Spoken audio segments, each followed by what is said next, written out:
台南有家长陈情讲，今年5月，查某囝的头壳去互同学野棍仔讲着伤。家长讲，因为对方是特殊学生，学校就凊彩处理，因袂当接受。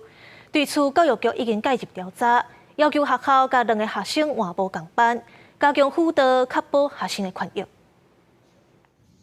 透过目睭针具一直复健治疗过程真辛苦，也互受伤的学生一直哭。伫台南潭某一间国中细细的学生，今年5月伫学校有同学举阿鲁米的球棍，甲伊的头壳砍着伤，到今还阁伫咧复健。他整个颅骨，还有他的鼻梁，还有他的眼眶那里都有水。然后校长就过来看了一下，那从此以后就不闻不问。那打伤我女儿这个人，他是一个特殊生，只有一个照护员。 但是照护员刚好又被其他学生叫过去。特殊生抓到违禁品入去学校，却拢无人知影了代志啊！受伤学生的家长也指控讲，出代志了后，学校教育局拢去点点，特别是受伤的学生，阁爱面对升学压力，但刚阁爱看到家己派学生，即期当着特殊生的身份，敢着爱片啊猛力家己吞落去。因为对方他就是一个特殊生，特殊生有特殊法保护，所以他没有办法让他 有任何的惩罚，再加上他才刚满14岁，等于是未成年。我们可以接受这个孩子他可以慢飞，或者是说你愿意接受